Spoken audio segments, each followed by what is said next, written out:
The ship was dead. It floated in the dark like a broken toy, spinning very slowly, its lights gone and its engines cold. The hull was burned black on one side, and pieces of metal drifted around it like crumbs from a crushed biscuit. Anyone who saw it from far away would think there was nothing left inside worth saving.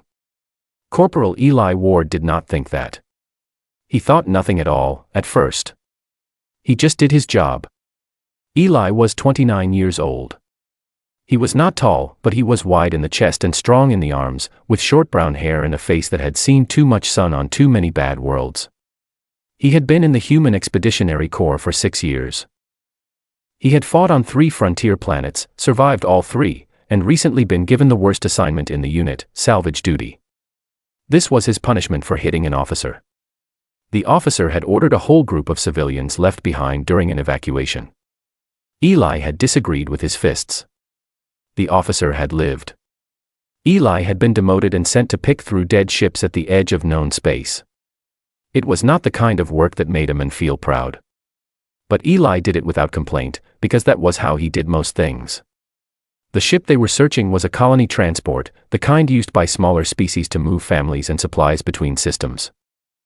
The Galactic Coalition had logged it as destroyed in a kinetic engagement, which was their careful, polished way of saying someone had shot it apart.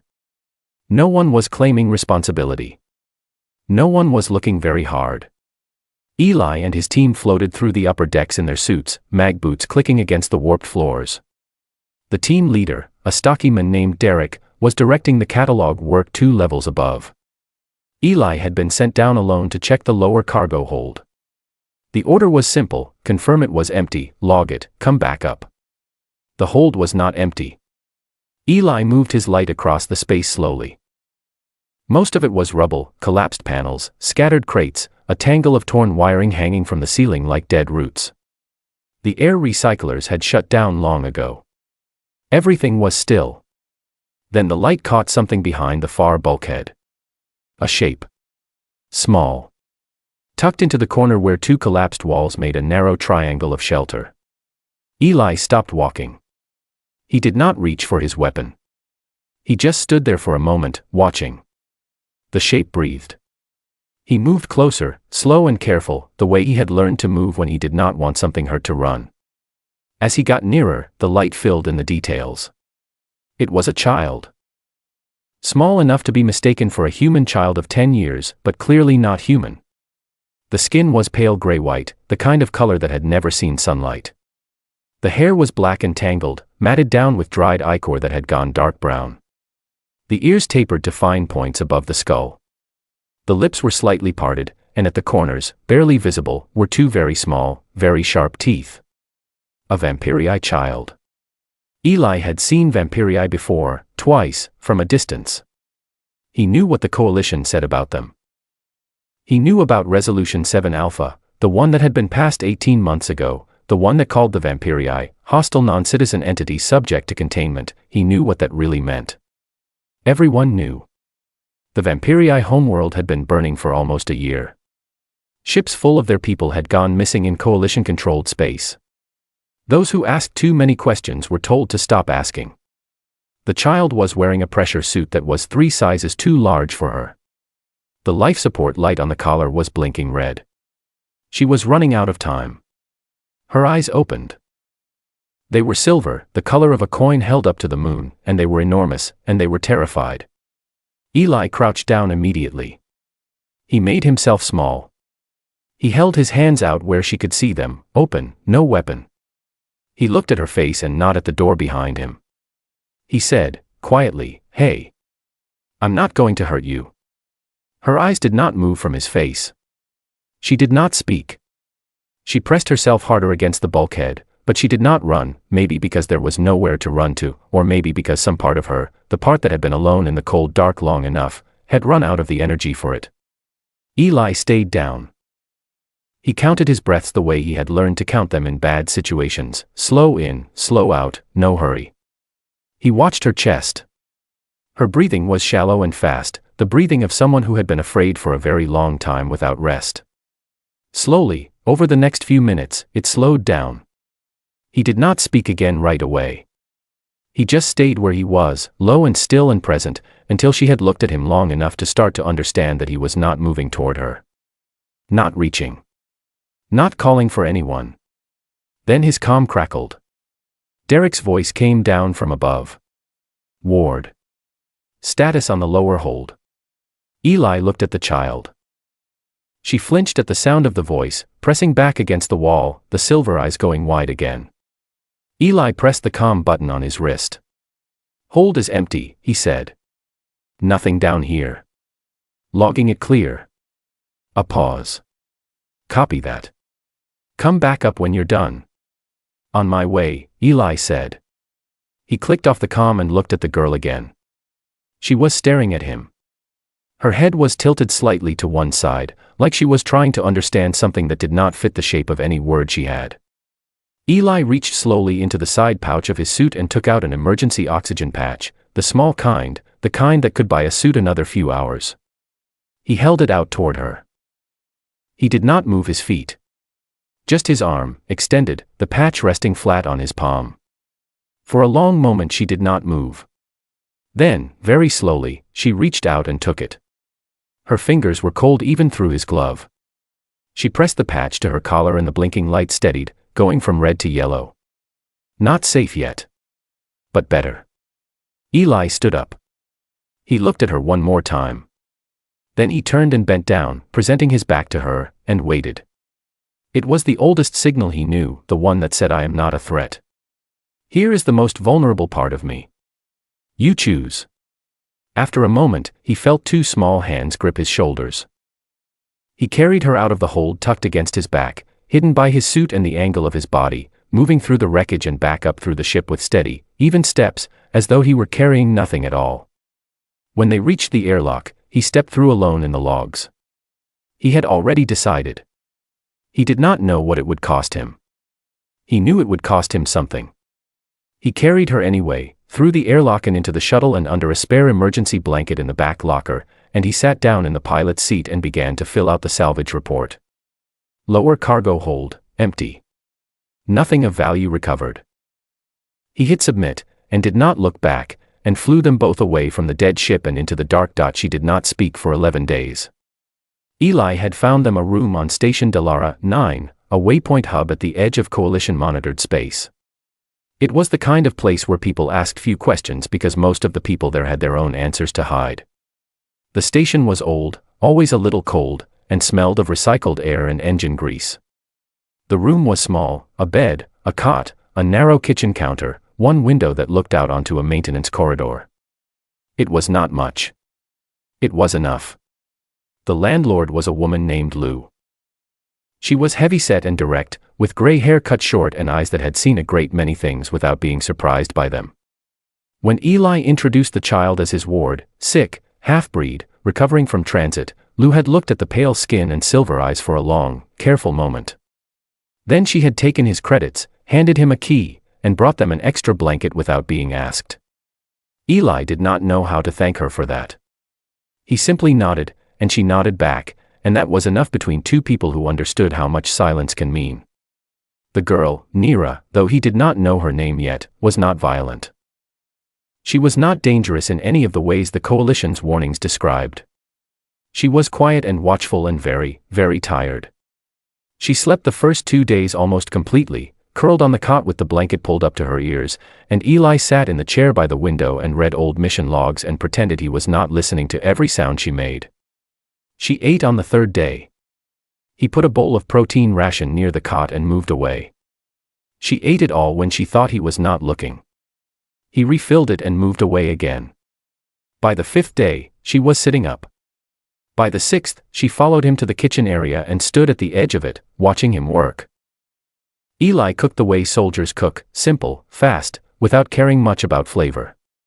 He boiled water, added powder, stirred. He set a bowl on the counter without looking at her. She took it, went back to the cot, ate it. He washed the pan and did not comment. He learned her name on the 7th day. He did not learn it from her. He found it on the inside of the pressure suit collar, carved in small careful marks, Vampirii script, neat and deliberate. He photographed it and ran it through a translation database he had downloaded before leaving the Corps. It took a while to find the right match. When he did, he sat with it for a moment. Nira.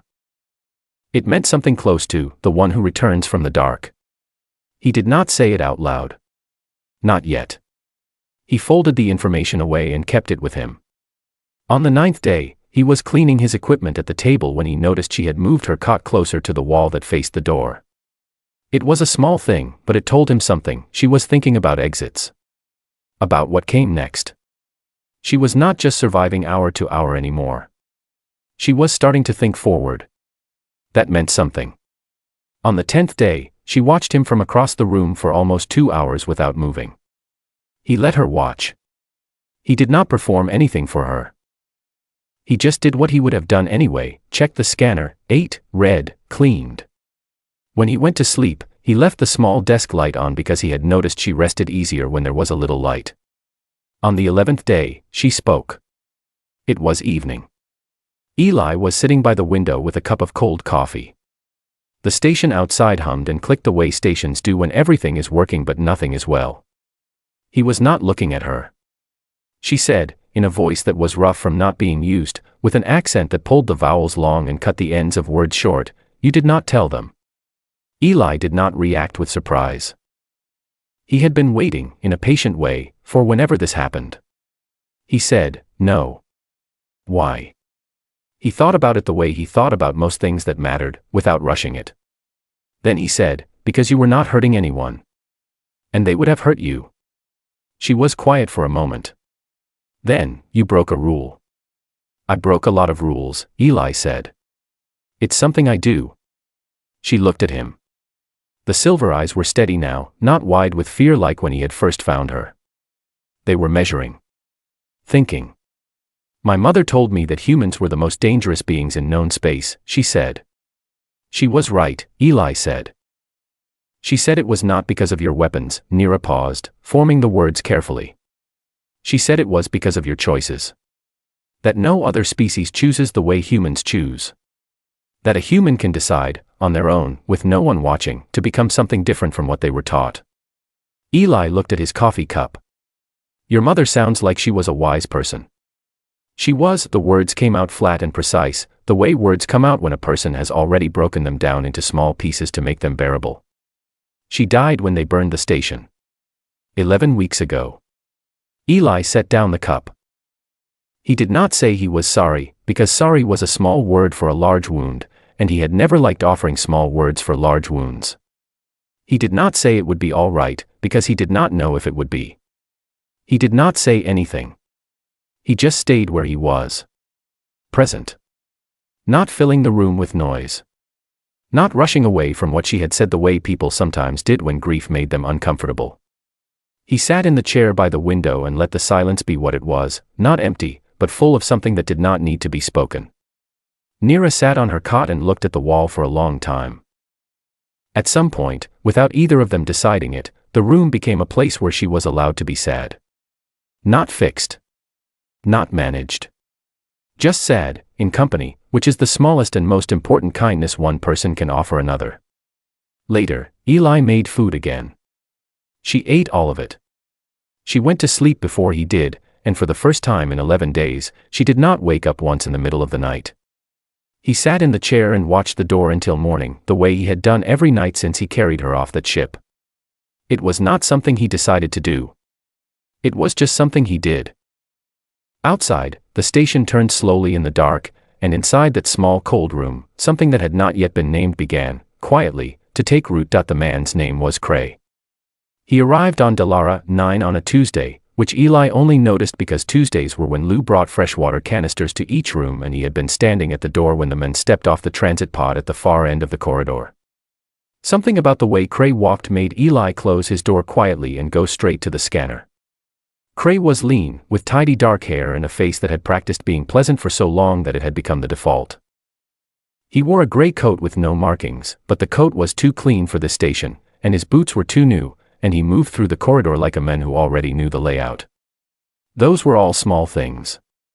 Together, they added up to one large thing: coalition intelligence. Eli had 4 hours before Cray knocked on his door. He used them well. The first thing he did was tell Nira. She was sitting cross-legged on her cot working through a basic language workbook he had found at the station's small supply exchange. She had been teaching herself to read Common Tongue with a focus and discipline that still surprised him. He told her plainly, without drama, that a coalition agent had arrived and was likely looking for her. He told her what he needed her to do: stay in the back room, stay quiet, and if she heard him say the word maintenance, she was to open the window and climb into the access shaft he had already checked and marked for her. She closed the workbook. She looked at him. She said, "All right." That was all. No panic. No questions that couldn't wait. He had noticed this about her: she did not spend energy on things that could not be helped right now. She saved it for the things that could. It was a quality he respected enormously. The second thing he did was move everything that connected her to this room. Her cot, her few clothes, the pressure suit, all of it went into a locked storage case that he wedged behind the water recycler in the bathroom. The room, when he was done, looked like a man living alone. The third thing he did was go to the market and buy food for one and carry it back slowly, taking the long route, nodding to people he recognized, making himself visible and ordinary. By the time he came back, there were two men sitting at the entrance to his corridor. They were trying to look like they were not watching the corridor. They were not very good at it. Eli counted 3 total when he entered his room. One at the corridor entrance, one in a maintenance alcove across the walkway, and one, Cray himself, standing near the wall display, looking at the public transit schedule with the deep interest of a man who had no interest in transit at all. Cray knocked at 6 in the evening. Eli opened the door. He leaned against the frame with his arms loose at his sides, relaxed in the way that a man is relaxed when he has decided exactly what he is going to do and is no longer worried about it. Cray showed a badge. Coalition Investigation Unit. Eli looked at it and said nothing. "Mr. Ward," Cray said, pleasantly. "Or is it still Corporal? I sometimes lose track with you expeditionary fellows." "Mr. is fine," Eli said. "I'll be brief," Cray said. "We've had reports of a Vampiri child recovered from wreckage in the transit corridor. Your salvage team was working that sector 4 weeks ago. Your name is on the logs," he smiled. "You logged the lower hold as empty." "It was empty," Eli said. "The thing is," Cray said, in the voice of someone explaining something simple to someone patient, "we've tracked a biological signature from the wreckage to this station. It's faint, but our equipment is quite good." He let that sit for a moment. "We're not here to cause trouble, Mr. Ward. We just want the child." Eli looked at him. He thought about the 11 days of silence. The carved name on the collar. The way she had reached out with cold fingers to take the oxygen patch because she had decided, somehow, to trust him anyway. He thought about the word her mother had used, dangerous. He thought about choices. "I don't know anything about a Vampiri child," Eli said. Cray's smile did not move. "Housing a classified hostile entity carries a coalition sentence of 12 to 20 years, Mr. Ward. Aiding in concealment of one doubles it. I mention this not as a threat but as information." "I appreciate the information," Eli said. A pause. Behind Eli, the room was silent. Neera had made herself invisible the way only someone who had grown up learning how to be invisible could. He did not look back. "She's just a child," Cray said, and his voice changed a little, became something almost sincere, or a good imitation of sincere. "She'll be processed humanely. Rehabilitation programs. A supervised facility. It is a much better outcome than." "I don't have a niece," Eli said, and something in him shifted, like a door swinging all the way open. "I told Lou she was my ward because I didn't want to explain. But that's not right either." He looked at Cray directly. "I have a daughter. And you're not taking her." Behind him, very small, barely a sound at all, he heard a breath. Quick and sharp, the kind of breath a person takes when something hits them without warning. Cray looked at him for a long moment. The pleasantness in his face did not disappear. It simply became something different, the pleasantness of a man recalculating.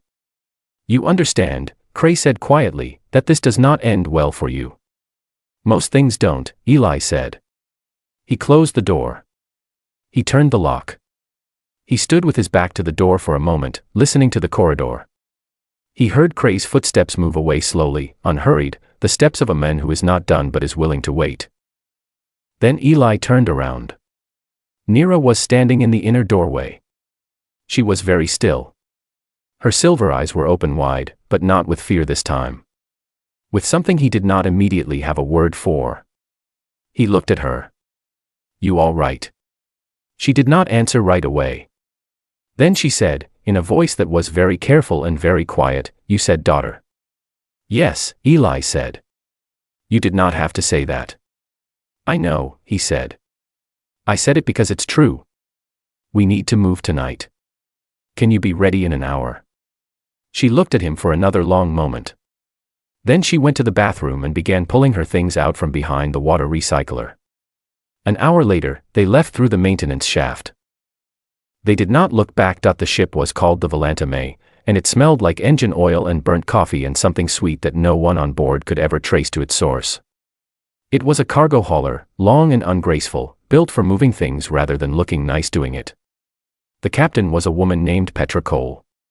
She was not tall, but she carried herself like someone who was, with square shoulders and a way of standing that made rooms feel smaller. She had gray starting at her temples and a scar along her jaw that she did not explain and no one asked about. Petra took payment without asking what it was payment for. She had a rule on her ship: you could ask about cargo, but you could not ask about passengers. Eli had found her through the last 2 useful contacts he had left from his Corps years. Both of them had said the same thing: Petra Cole runs quiet and she runs clean, and if you need to disappear, she is the best chance you have. They boarded the Volanta May at 2 in the morning, through a loading dock on the lower level of Delara 9 that was not on any official map. Petra met them herself, looked at Eli, looked at Nira, said nothing, and led them to a cabin near the back of the ship. The cabin had 2 bunks, a narrow closet, and a small porthole. It was clean. The blankets were old but whole. Nira stood in the middle of it and looked around with the careful attention she gave to all new spaces, memorizing exits and angles, and then she chose the upper bunk and climbed up without a word. Eli took the lower. He lay on his back in the dark and listened to the ship come to life around them, the engines warming, the docking clamps releasing, the low shutter as they began to move, and felt something in his chest loosen slightly, the way it loosens when you have been waiting for something bad to happen and you have moved, for now, just beyond its reach. Life on the Volanta May settled into patterns over the first week. The crew was small: Petra, an engineer named Cal, a navigator named Don who was quiet and tall and always seemed to be eating something, and a cargo handler named Pat who was older and moved slowly but knew every inch of the ship better than anyone. None of them asked questions about Nira. Cal, who was the youngest of them and had 2 fingers missing from his left hand from a past he did not discuss, took one look at her on the second day and decided she was interesting. He started teaching her card games that afternoon. Nira learned the first game in about 20 minutes. She lost the first 3 rounds on purpose. Eli could tell because he had seen her watching the cards with the same focused stillness she used for everything: cataloging, counting, building a model in her head. On the 4th round she won without appearing to try. Cal sat back and stared at the table. He said, "She's been counting cards the whole time, hasn't she?" Eli said, from across the mess, not looking up, "Probably." Cal thought about this. Then he dealt another hand. "Right," he said. "Let's go again." Nira looked at Eli over Cal's shoulder. Eli raised his eyebrows slightly. She looked back at Cal and picked up her cards. She beat him 8 times before dinner. The days passed. They moved through transit lanes that Petra chose for being quiet rather than fast, routes that did not cross coalition checkpoints or scan stations. Eli spent most of his time with his route maps, building options, looking for safe settlements in neutral zone territory where a former corporal and a Vampirii child might stop moving for a while without being found. It was slow work. There were not many options. He worked through them anyway. Nira kept learning. Common tongue reading first, then writing. Then the basics of ship mechanics, which Cal taught her without being asked, because he was the kind of person who found it easier to talk to someone while doing something. She absorbed everything quickly and did not show off about it. She asked clear questions and remembered every answer. Petra watched her, sometimes, from a doorway or across the mess. She never said anything. Once, when Eli came to the bridge to discuss routing, Petra said without looking up from her controls, "She's going to be remarkable." Eli looked at the empty doorway where Nira had been standing a moment before. He said, "She already is." Petra made a small sound that was not quite agreement and not quite disagreement and went back to her instruments. At night, Nira did not sleep easily. Eli knew this without ever commenting on it. He would lie in his bunk and hear her above him, not tossing or crying, just small movements, careful and quiet, the movements of someone who has taught herself to be unhappy without disturbing anyone. He stayed awake until she stilled. He never mentioned it in the morning. On the 12th night, the ship was very quiet. Dawn had cut the common area lights at 10 and the corridor outside was dark. Eli had been almost asleep when Nira's voice came down from the upper bunk, low and careful. "You called me your daughter," she said.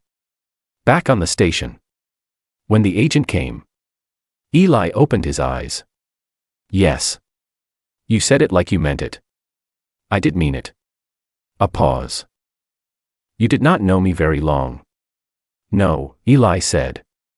"But that's not always how it works," he thought for a moment. "Sometimes you just know." She was quiet for a while. He waited, because he had learned that she needed space around her words. Then she said, "My people have a word. It is not the word for father by blood. It is a different word. It means, the one who stayed when they did not have to." Eli was still.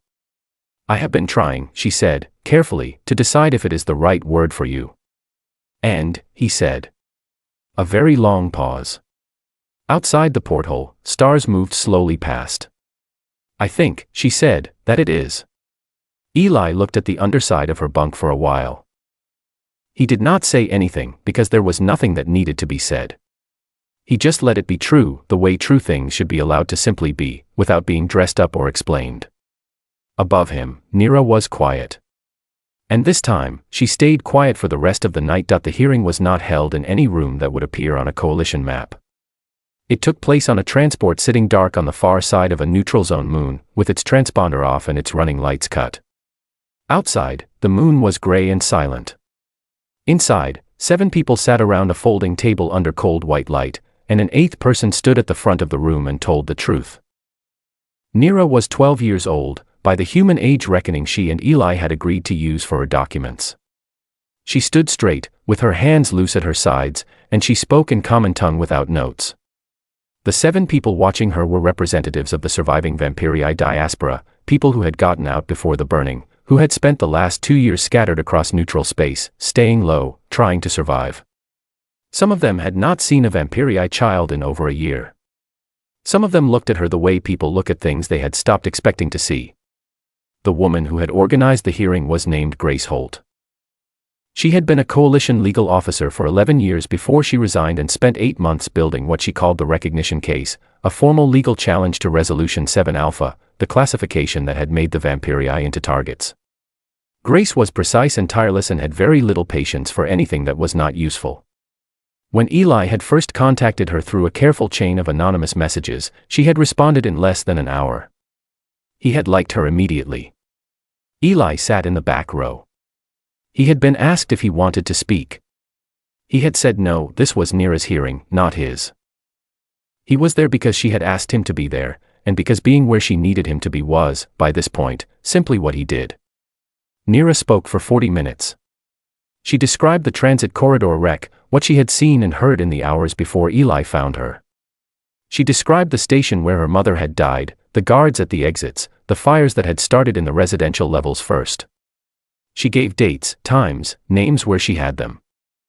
She spoke without crying, not because she was not sad. Eli knew she was sad, had seen her be sad in the quiet of their shared spaces, but because she had decided that this room needed facts more than it needed her tears, and so she gave it facts. Clear and plain and one after another, like stones. When she finished, one of the Vampiri representatives, an older male named Soren, with deep-set silver eyes and gray at his temples, leaned forward and said something in Vampiri. His voice was careful. Almost gentle. Nira answered in the same language. Eli did not understand the words. But he understood the shape of her voice. It changed when she spoke Vampiri, became a little fuller, a little less careful, like a muscle that had been held tight for a long time and was finally allowed to stretch. Grace leaned over to Eli and said quietly, "He asked who taught her to stand in front of those who might want to harm her and speak without fear." She said, "My father did." Eli looked at the table in front of him for a moment. Then he looked at the back of Neera's head, at the way she was standing, straight, settled, entirely herself, and felt something in his chest that had no name and did not need one. The legal proceedings that followed the hearing took 8 months. They moved slowly, the way large official things always move, grinding through objections and counterfilings and procedural delays. Cray appeared twice in the documentation, his name on 2 formal requests to have the case dismissed on grounds of coalition jurisdiction. Both requests were denied by the Neutral Zone Arbitration Council, which was a small victory and a surprising one. In the end, the resolution was not complete. The coalition was too large and too settled in its decisions for one case to take it all apart. But it was enough to matter. Vampirii diaspora communities in neutral zone territories were granted provisional protected status. The hostile non-citizen entity classification was suspended pending formal review. 3 coalition member states voted against the suspension. 4 voted for it. 1 abstained. Grace called it a victory. Eli believed her. The day the decision came through, Eli was standing at the window of the small apartment they had rented in a neutral zone settlement called Port Haven. It was a real apartment, not a ship cabin or a rented room. Neera had a bedroom of her own for the first time. She had spent 2 days arranging it to her satisfaction, moving the bed 3 times before it was in the right place. She came and stood beside him at the window. Outside, the settlement was going about its business, people moving along the walkways, a market stall unfolding below, the ordinary life of a place that was trying hard to be a place worth staying in. She said, "It is not enough." "No," Eli said. "But it is something." "Yes." They were quiet for a while. A group of children ran past on the walkway below, shouting at each other about something, the way children do. "We will have to keep going," Neera said. "There are still communities without protection. There are still cases being ignored. Grace says the review process could take years, and without pressure it will be quietly buried." "She's right," Eli said. "So we keep going." "Yes." Neera looked out at the settlement. She was 12 years old and had already lived more difficulty than most people faced in a lifetime. She was also, and Eli thought about this sometimes, in the quiet moments, one of the most capable people he had ever met. Not because she was special in the way of stories, where special means untouchable. But because she had been given very hard things and had carried them without losing herself, and that was the realest kind of strength there was. She said, "My mother used to say that what made humans dangerous was not their weapons or their numbers. She said it was the way a single human could choose, on their own, with no permission from anyone, to be different from what they were raised to be." She paused. "I have been thinking about that for 2 years. "I know," Eli said. "You mentioned it before." "I mentioned it because I wanted you to understand that she was describing you.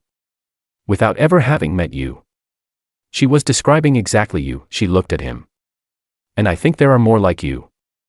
I think most people do not know they are capable of choosing differently until something asks them to.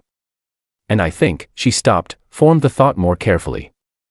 "I think that is what we should be looking for. Not just legal cases. People. One at a time. The ones who will choose." Eli looked at her.